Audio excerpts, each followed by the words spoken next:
మాకు తెలిసింది కాబట్టి వాళ్ళ అక్క. ఇంక ఎవరు వీళ్ళందరూ నా కాంటాక్ట్ లేరు, నా నెంబర్ లేదు. అమ్మ మరి శ్రీష నెంబర్ కాంటాక్ట్లు ఎవరు ఉన్నారేమో తెలియదు కానీ నాకైతే లేరు. వాళ్ళు చెప్పమని, ఎందుకంటే మన బాధ్యత వాళ్ళకి చెప్పాలి కాబట్టి చెప్పిన అక్కడ వాళ్ళకు ఉన్నది వాళ్ళ అక్క కాబట్టి జంగారెడ్డి, నాది ఊరు దోమలపెంట. అసలు ఆమెకు హార్ట్ అటాక్ రాలేదా? అది ఏందనేది తెలియదు సార్, అసలు ఏందనేది తెలియదు ఇప్పుడు. హార్ట్ అటాక్ మరి వాళ్ళ వాళ్ళ ఫ్యామిలీ మెంబర్స్ అందరూ శిరీషకి గుండె నొప్పి వచ్చి చనిపోయింది, సో మీరు ఇన్ఫార్మ్ చేశారు, ఫోన్ చేశాను చెప్తున్నారు. లేదు, వాళ్ళు ఫోన్ చేసింది చనిపోయింది, హాస్పిటల్ తీసుకొచ్చినాము. నైట్ ఏదో ఇక్కడ పెయిన్ వస్తుందని తనతో అన్నదండి. నేను నాతో కూడా లేదు, క్యాన్లో పెట్టుకుంది మా సిస్టరే సార్. తనే ఉన్నారండి సిచ్యువేషన్ జరుగుతున్నప్పుడు ఉన్నారా? తన చెస్ట్ లో పెయిన్ వచ్చినప్పుడు మీరు ఉన్నారా? అన్ఈజీగా ఉంది, కొంచెం హెల్త్ బాగాలేదు అని చెప్పింది అంతే. మార్నింగ్ అన్నం తిన్నది, టీవీ చూసాము. పొద్దున 8:30కి లేవలేదు ఏందని చెప్పేసి నేనే లేపేసరికి ఏం ఉలుకు పలుకు లేకుండా ఉంటే సిపిఆర్ అట్లా చేసి గట్టిగా ఇట్లా కొట్టి చంపల మీద ఏదో మీద కొట్టి ఇట్లా లేపడానికి ట్రై చేసిన. అప్పటికి ఏం లేదంటే మా బ్రదర్కి పిలిచి 108కి ఫోన్ చేయి, ఏమైందో ఏం లేదు చూద్దాం అని తీసుకెళ్ళింది. అక్కడ వెళ్తే బ్రాడ్ డెత్ అని చెప్పారు. బ్రాడ్ డెత్ అంటే మెట్రో క్యూర్ హాస్పిటల్కి వెళ్తే బ్రాడ్ డెత్ అని చెప్పి వాళ్ళ సిస్టర్కి ఫోన్ చేసి ఇట్లా. ఆమెని మీరు హాస్పిటల్కి తీసుకెళ్తున్నప్పుడు ఆమెకి కొన ఊపిరి ఉందా లేదా? ఏం లేదన్నారు. 108లో తీసుకెళ్ళాం, 108కి తీసుకెళ్ళిపోయాం. అక్కడికి వెళ్ళేసరికి ఏం లేదు, బ్రాడ్ డెత్ అని చెప్పారు. అయితే వాళ్ళ సిస్టర్కి ఫోన్ చేసి ఇట్లా హాస్పిటల్కి తీసుకొచ్చాము, ఏం లేదని చెప్తున్నారు, ఊరికి తీసుకెళ్తున్నాము, ఊరి దగ్గరికి రా అని చెప్పినాం అంతే. ఇంక మేము చెప్పింది హాస్పిటల్లోనే ఆమె డెత్ అయిందని చెప్పారా? చెప్పాము, అక్కడే చెప్పాము. ఫ్యామిలీ మెంబర్స్కి ఇన్ఫార్మ్ చేశారా మీరు? నేనే చేసాను. అంటే వాళ్ళు ఏం చెప్తున్నారంటే మీరు కాల్ లిఫ్ట్ చేయకుండా బాడీని తరలించేసే ప్రయత్నం చేస్తున్నారు అని చెప్తున్నారు. తీసుకెళ్ళాము, వాళ్ళకి ఎవరు లేరని చేసుకున్నారు మ్యారేజ్. ఒకవేళ నేను అనుకోని ఒకవేళ నాది అట్లే ఆలోచించుంటే ఎవరు చేయకుండా ఊరు తీసిపెట్టాను.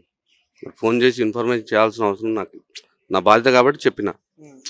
వాళ్ళ ఇంట్లో వాళ్ళకి చెప్పాలి, ఏదన్నా రేపు ఈ రోజు కాబట్టి రేపైనా ఏదైనా ఇంటి దగ్గర తీసుకుపోయినా మళ్ళీ చేయాలని కూడా చేయొచ్చు.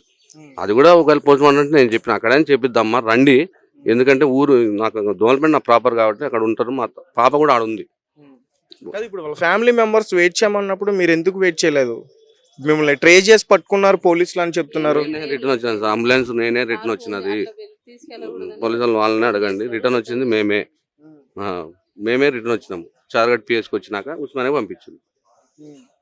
అంటే పోలీసులు సీసీ కెమెరాలో చెక్ చేసి అంబులెన్స్ నెంబర్ ట్రేస్ చేసి పట్టుకున్నారు. అట్లా ఏం లేదు. అమ్మ మీరు అట్లా ఇన్ఫార్మ్ చేయకుండా తీసుకెళ్ళకూడదు, వెనక్కి రండి అని చెప్పాము, వచ్చేసినాం. అంటే మాకు తెలియదు సార్, ఎత్తైంది కదా మా ఊరికి తీసుకెళ్దామని ఇన్ఫార్మ్ చేసి తీసుకెళ్తున్నాం. సరే అంటే మేము వెనక్కి రండి అంటే వెనక్కి వచ్చేసినాం అంతే. చెప్పకుండా అంబులెన్స్ ట్రై చేస్తాం, మా నెంబర్ మేము చెప్పకుండా చేస్తాం. ఫోన్లు కట్ చేస్తే నెంబర్ సీసీటీవీలో చెక్ చేసి సార్ ఇది పాసిబుల్ అంటాం. మీరు ఒకసారి ఎస్ఐ గారిని అడగండి. నార్మల్గా నెంబర్ ట్రేస్ చేస్తే వస్తుంది సార్. వస్తుంది కదా, వాళ్ళు చెప్తే నమ్ముతున్నాను. నా ఫోన్ ఆల్రెడీ 10% ఉండి ఈ ఫోన్లతోనే స్విచ్ ఆఫ్. నాకు ఊరు నుంచి ఫోన్లు మా వాళ్ళు ఏమైంది వినయ్ అని ఫోన్లతో స్విచ్ ఆఫ్ అయిపోయింది. నాకు ఈ టెన్షన్లో నేను ఎవరిని మాట్లాడాలి, ఎవరు కాంటాక్ట్ కావాలన్న ఆలోచన నా మైండ్ వేరే ఉంది. నా ఫోన్ స్విచ్ ఆఫ్ అయిపోయింది.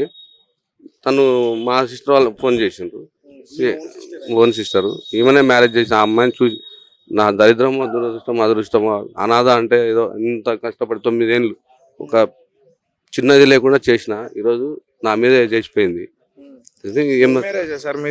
ఈమె చూసి చేసింది మ్యారేజ్. వాళ్ళు ప్రేమించి పెళ్లి చేసుకున్నారు అని చెప్పేసి అంటున్నారు. లవ్ మ్యారేజ్ తెలియదు, అరేంజ్ మ్యారేజ్ కూడా ఏ ఇయర్ జరిగిందో తెలియదు. పాప ఆమె ఎట్లుంటది ఏందో కూడా ఎప్పుడో వచ్చిన వాళ్ళు కూడా కాదు, వాళ్ళ సిస్టర్ ఎప్పుడైనా వచ్చేది మా దగ్గరికి. ఏమో తెలియదు ఎవరు అసలు వాళ్ళ లెవెల్లో ఎవరు వాళ్ళ సిస్టర్ తప్ప ఎవరు ఈ రోజు వరకు నాకు తెలియదు. నా మొహం కూడా వాళ్ళు ఈ రోజు చూసింటారు, ఇంతవరకు నా మొహం కూడా చూసింటారు. ఎందుకంటే వాళ్ళ ఇంటి నేను పోయింది లేదు, వాళ్ళు ఎవరు వచ్చింది లేదు. వాళ్ళ సిస్టర్ మాత్రం తెలుసు. అంటే అమ్మాయిని ఇష్టపడితే మీరు లేచిపోయి పెళ్లి చేసుకున్నారని చెప్తున్నారు మరి వాళ్ళు.